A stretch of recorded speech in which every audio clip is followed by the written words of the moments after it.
Bueno, bienvenidos. Formalmente los recibimos en esta emisión de Los Días Contados.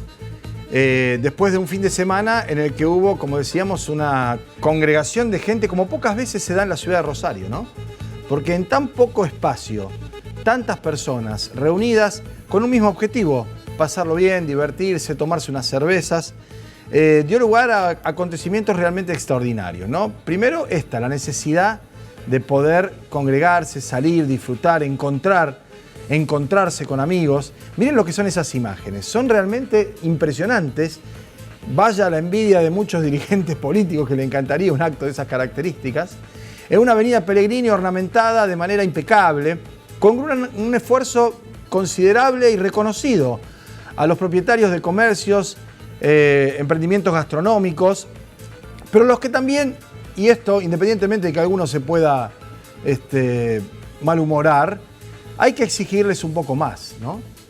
Y enseguida pasamos de esas imágenes bellísimas a estas que son realmente lamentables, porque fue el epílogo que podría haberse evitado en términos de, por lo menos preventivamente, manejarse de otro modo. Lo primero que hay que decir es que una convocatoria que movilizó a 100.000 rosarinos y gente que venía de afuera, que terminara con apenas 3 personas detenidas, sin destrozos, sin desmanes, sin enfrentamientos, sin episodios de violencia, es realmente valorable.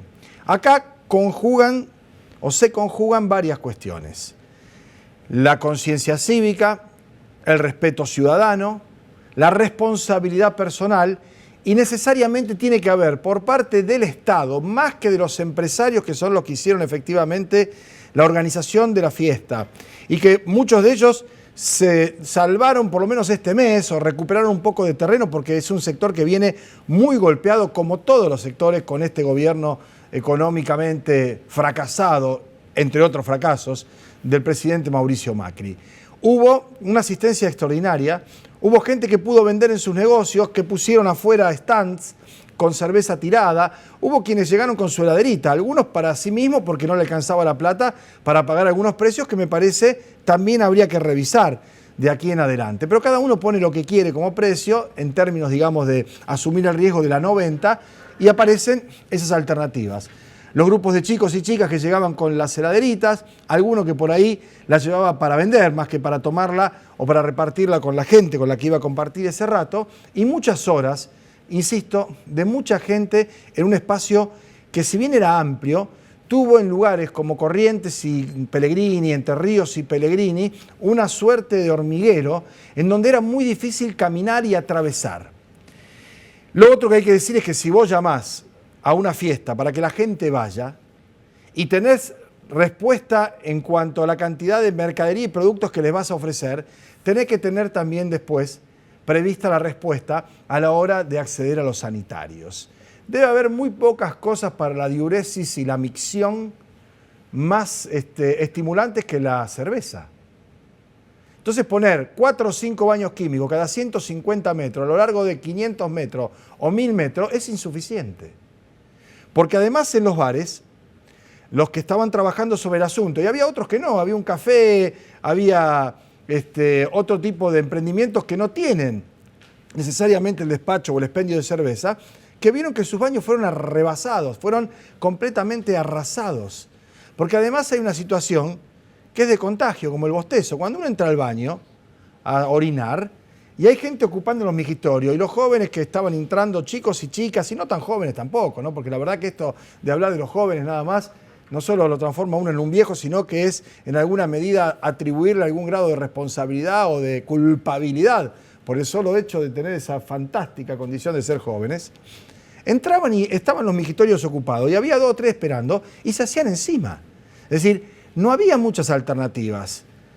Puede resultar grosero, pero eso, mearse encima o hacer en algún otro lado. Y ese hacer en algún otro lado se transformó muchas veces los halls de entrada, las ochavas, las esquinas, los contenedores de basura, los recovecos o recobas que había en algunos lugares de las calles que transversalmente cortan Pellegrini, o en las aledañas paralelas, Cochabamba o Pasco inclusive, chicos, chicas, gente descargando lo que había tomado en cantidades importantes en cualquier lado.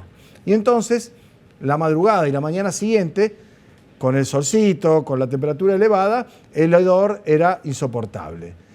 Por suerte, aunque parezca ridículo, llovió.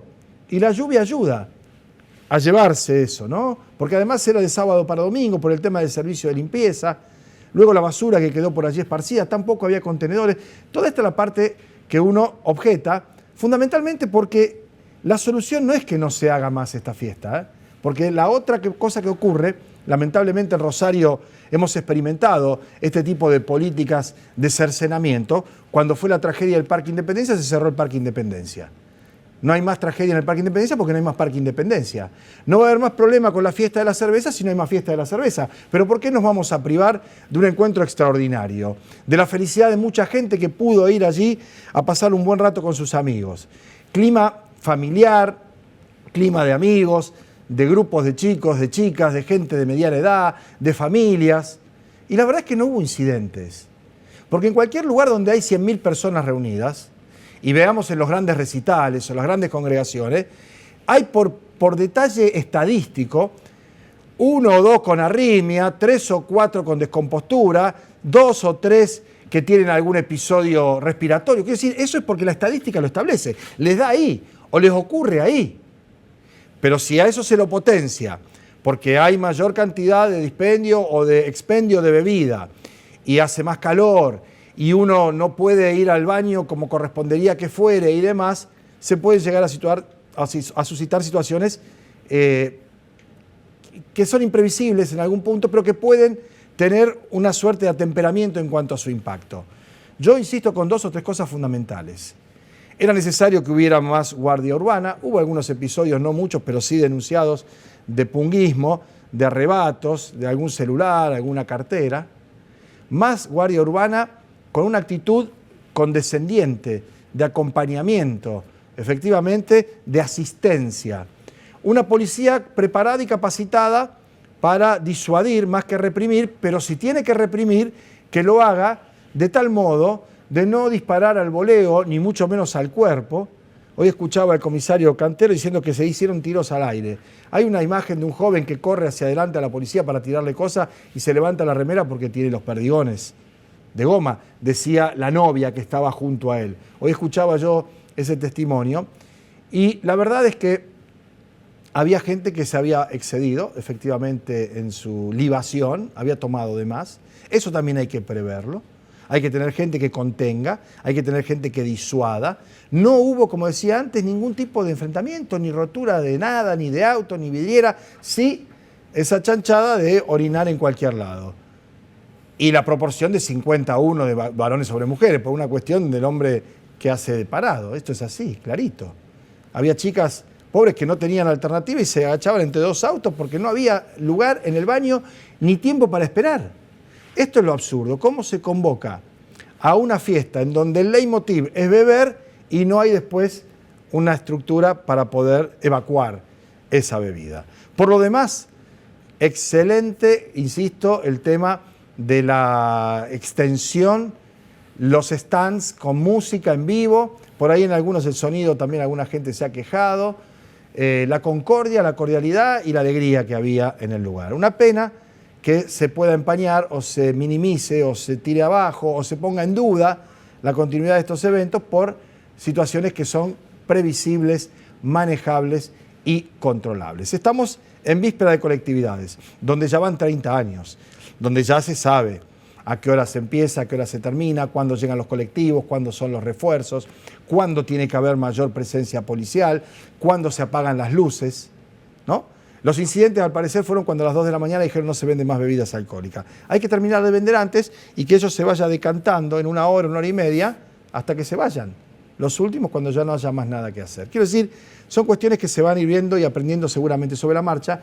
Nos parece importante que no se corten este tipo de reuniones, festejos, acontecimientos, sobre pretexto de no poder tener controlada la situación. Digo porque hace algunos días Pablo Hapkin, creo que el viernes fue que conversó con nosotros, hablaba él en su presentación de los candidatos que viene la ciudad más ordenada, con más presencia, bueno, fenómeno. Que eso no suponga de ninguna manera restricciones, limitaciones y mucho menos actitudes que estén rayanas en la represión. Fue una linda fiesta de la cerveza, tuvimos suerte, la verdad que tuvimos suerte, por el clima por un lado, y por otro lado porque habiendo tanta gente y tantos flancos que se habían dejado librados al azar o a la fortuna estuvo de ese lado y no pasó prácticamente nada, solo estas incomodidades. Por supuesto, me dirá más de un vecino cómo se ve que vos no vivís en la cuadra donde hubo más o menos 5, 6, 15, 20 tipos orinando en la entrada del edificio. Todas esas cosas que nosotros, por supuesto, contemplamos, entendemos, pero que a la luz de lo que pudo haber sido, a partir de algunas cosas que se vieron, estamos, creo que, no digo contentos, pero sí reconfortados que haya transcurrido todo mayormente en clima de fiesta. Bueno, vamos a hacer la primera pausa. Cuando volvamos de la primera pausa, vamos a hablar de economía y de política a nivel nacional, de lo que va descubriéndose a medida que pasan los días, que esta calma chicha de la transición está ofreciendo como datos para saber desde dónde se arranca el 10 de diciembre con el nuevo gobierno. En un par de minutos estamos de vuelta.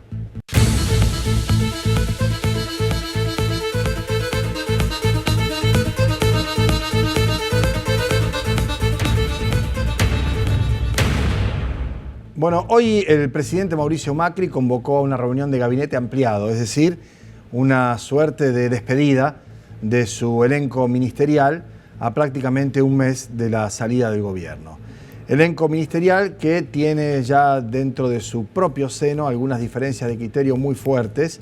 Supongo yo que a la hora de empezar a establecerse responsabilidades sobre lo que se hizo y sobre lo que no se hizo, esas diferencias se van a ir profundizando y es probable que termine habiendo enfrentamientos, como ya lo hay en el terreno político, por ejemplo, entre Marcos Peña y María Eugenia Vidal, para citar dos de los casos más relevantes, como por ejemplo también entre Horacio Rodríguez Larreta, el único vencedor de la jornada electoral, y algunos dirigentes más cercanos al presidente como Guillermo Dietrich o la propia Patricia Bullrich. Macri, que está de vuelta con esa reunión de gabinete ampliado después de haber tomado unas vacaciones en Chapadmalal durante el fin de semana, tiene una posición que todavía es para algunos intrigantes en cuanto a si se va a quedar en el país y va a ejercer o va a pretender hacer el ejercicio del liderazgo opositor o si ya eso queda en manos de Rodríguez Larreta. En ese sentido, en las últimas horas han encontrado inesperados aliados en el gobierno que se baten retirada.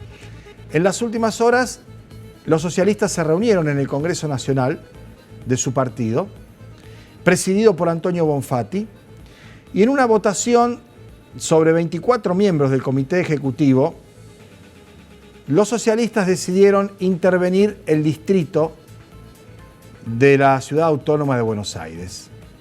Ya lo podemos dejar tranquilo, Macri, por lo menos por ahora, ¿no? Estas son imágenes de otro congreso del Partido Socialista, en donde hay algunos rostros reconocibles, en donde hay algunos que son, por supuesto, o han sido reemplazados por otros delegados. Van a tener una elección interna en muy poco tiempo más. Nosotros mañana vamos a conversar con Enrique Esteves, pero ustedes veían ahí a Antonio Bonfatti, a Polino, y del otro lado estaba Di Polina, que es el interventor, que es el que va a intervenir la ciudad de Buenos Aires por decisión mayoritaria. De los 24 miembros no votaron 22-2, votaron 14-10. 14 para que se intervenga, 10 para que no se intervenga. ¿Y quiénes votaron para que no se intervengan? ¿Y por qué la intervención? Primero esto, porque Roy Cortinas, un legislador del socialismo, ingresa nuevamente al Parlamento en la lista de Juntos por el Cambio, es decir, en el macrismo. Rodríguez Larreta lo llamó, le ofreció el cargo, él arrastró a su federación, la porteña, del Partido Socialista, se corta solo en una decisión en la que, como por ejemplo acá La Baña fue acompañado por iniciativa de Miguel Lifshitz y lo siguió el partido. En el caso de la Ciudad de Buenos Aires, es tan flagrante, es tan antitético el proyecto de Juntos por el Cambio, de los preceptos socialistas, que a nadie se le pasó por la cabeza que esto iba a ir en serio y que iba a poder terminar en una alianza distrital. Y así fue. Y hoy Roy Cortinas no solo es diputado electo por el macrismo, sino que esta mañana ha tuiteado un agradecimiento a dirigentes de su partido que votaron en contra de la intervención. Insisto, la intervención salió, la intervención fue decidida por la mayoría de 24 votantes, es decir, 14-10. Gracias a Enrique Esteves, Mónica Fein, Jai Ilia, Sebas Melchor, Juan Silvestre, Giselle Malmut, porque sin coincidir con nuestro punto de vista dijeron no al cinismo y la prepotencia. Nos veremos todos a mediados del 20 para resolver esto como se debe con elecciones. Bueno, eso es lo que tuiteó Roy Cortina, que le agradece a Mónica Fein. A mí la que más me llama la atención de ahí es Mónica Fein, que no va a tener una salida de gobierno como yo pensaba que incluso merecía salir en términos de reconocimiento, de actitud consecuente, persistente. Esto es un sector del partido que evidentemente lidera Miguel Lifschitz, aunque no está en el Comité Nacional, que está pensando antes de irse en volver. ¿Cómo es esto? Sí. Está en alguna medida acercándose al macrismo, como se había acercado antes. Antes digo cuándo, y antes que no le dieran la reelección, porque hasta el momento de que intentaba su reelección como gobernador de la provincia, Lifschitz había votado el pacto fiscal, había firmado el pacto fiscal y había en alguna medida evitado ser mucho más enérgico de lo que debió haber sido para cobrar los 60.000, 70.000, los miles de millones de pesos que le debe el Estado Nacional a la provincia de Santa Fe, cuyo plan de cancelación no se conoce al día de hoy. Cuando Angelini y compañía, ahora revitalizado Angelini, dijo que no a la reforma constitucional, a mí se me vino a la mente una película con Robert De Niro y Robin Williams, ¿se acuerdan? ¿No? Despertares, la de ese hombre que está en un estado casi catatónico y despierta de golpe y recupera y después vuelve.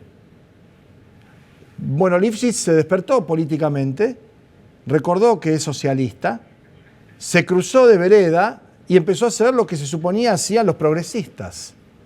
Pero eso duró lo que un lirio, porque hubo elecciones, el socialismo pierde, Lifschitz cree que gana porque es el más votado en la elección de diputados, pero es el que le va a poner la cinta, la banda presidencial a otro peronista. En las efemérides, cuando se recuerdan los partidos, las fechas importantes, va a estar la que Obey le puso la banda a Wiener y Wiener a Bonfatti. E incluso la de Bonfatti a Lifschitz. No va a estar la de Lifschitz poniéndole la banda a Perotti. Esa va a estar en las efemérides peronistas. Y me parece que eso le va a costar a Lifschitz, porque su antiperonismo es lo que lo lleva ahora a, en alguna medida, poner en contradicción los principios del socialismo para estar en la vereda de enfrente de un proyecto que no solo ha sido ratificado mayoritariamente en todo el país, sino que en la provincia de Santa Fe hace 4 o 5 meses derrotó a la propuesta del socialismo. Ahora, la pregunta es ¿cómo sigue esto? Bueno, ayer en el diario La Capital también Federico Angelini le hace una suerte de centro atrás a Lifschitz para armar un polo opositor. Todavía no se fue, ¿eh?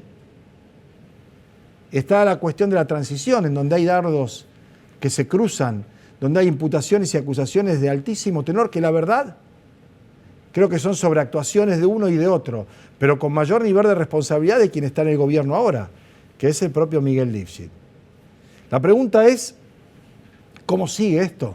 Bueno, mañana vamos a ver algo de eso, porque está invitado Enrique Esteves, que es diputado electo por el Consenso Federal, el Partido de La Baña o la Fórmula La Baña Urtubey, que estuvo en la reunión Esteves, mañana, insisto, y habló y defendió la posición en contra de aquellos como Di Polina, como Sergio Liberati, que estuvo siendo un vocal suplente, de algunos otros integrantes del partido, como el propio presidente de la agrupación, Antonio Bonfatti, que en el caso de Di Polina abiertamente sugirió el voto, pidió el voto para Alberto Fernández.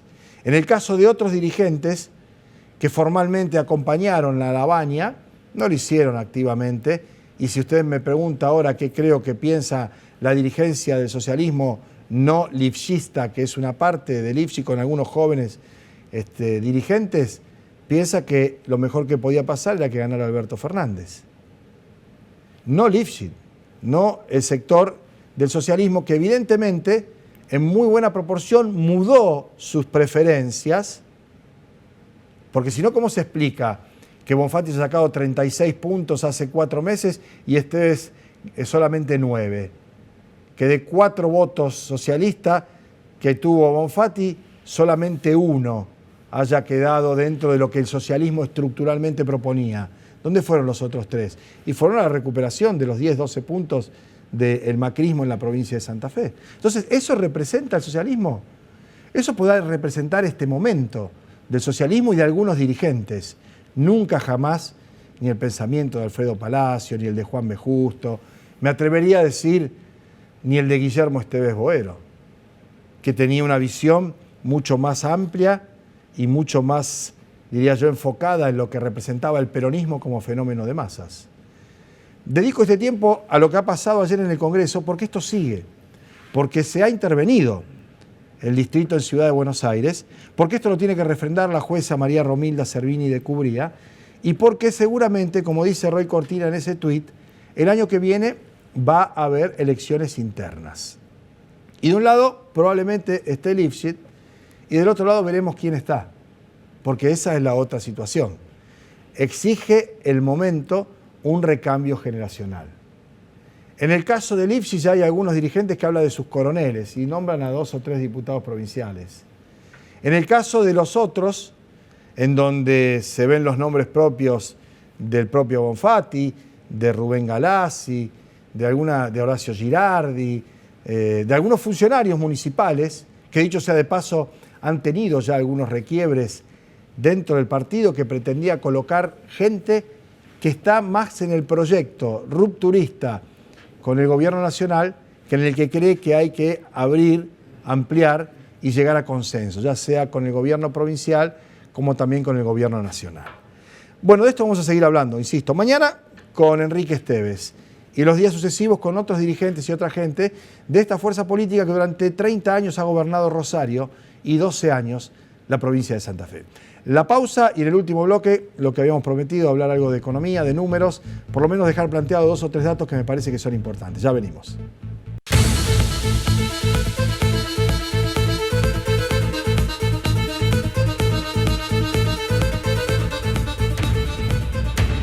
Bueno, muy bien. Decíamos muy bien. La Cámara de la Mediana Empresa, CAME, no se ha caracterizado por ser en estos últimos tiempos un sector empresarial que le haya hecho frente a las políticas del gobierno. Más bien, ha sido bastante complaciente, ha acompañado, si usted quiere verlo como un hecho virtuoso, con ojos positivos, ha acompañado incluso la caída libre en todos los rubros de la economía. CAME ha dicho que el mes de octubre ha caído el 10% la actividad económica. Ventas en comercios minoristas cayeron un 10% en octubre. Eso está publicado hoy en La Capital. Eso es lo que dice la Cámara Argentina de la Mediana Empresa. En tanto, otro sector de análisis económico y estudios rigurosos de mercado, como es el CEPA, el Centro de Estudios, donde trabaja la economista Julia Strada, entre otros, ha dado cuenta de caídas superiores a ese porcentaje y en distintos rubros en Ciudad de Buenos Aires, Córdoba y Capital Federal, bueno, y Provincia de Buenos Aires, que son los lugares relevados. En la provincia de Santa Fe no hay grandes diferencias con esos números y lo que es más grave es que la caída de la actividad económica ha marcado el cierre de 22.000 emprendimientos industriales, comerciales y de servicios, con el consiguiente deterioro del empleo formal y la posibilidad, por supuesto, de continuar con la producción. Esta situación, 7 empresas por día entran en concurso o quiebran. Este dato, que es estremecedor, tiene que cortarse de cuajo a partir de decisiones que lamentablemente no se podrán tomar hasta dentro de un mes, cuando asuma el nuevo gobierno. Si a eso le agregamos que ya se ha cuantificado que las reservas del Banco Central de la República Argentina estarán entre 10.000 y 11.000 millones de dólares y nada más, lo que se viene, y esto para aquellos que les pareció inoportuno o improcedente el discurso de Axel Kicillof en la noche de la victoria, es un momento terrible, durísimo, que coincide además con situaciones estacionales, donde en el verano, como se dice habitualmente, se para todo. Uno tiene que terminar sus actividades, sus cosas, las cuestiones pendientes antes de las fiestas, porque después se para todo hasta marzo. Y ese se para todo supone hoy en la Argentina un agravamiento de esta situación que deja sembrada y plantada el gobierno del presidente Macri, pero que presumo yo, y esto será motivo de otras charlas de aquí en adelante porque ya se nos termina el programa, va a tener medidas inmediatas y contundentes por parte del nuevo equipo económico, no bien asuma el presidente Fernández. Esto es todo por hoy. Mañana vamos a volver como siempre después de las 2 de la tarde. Va a ser un gusto volver a encontrarnos. Hasta entonces.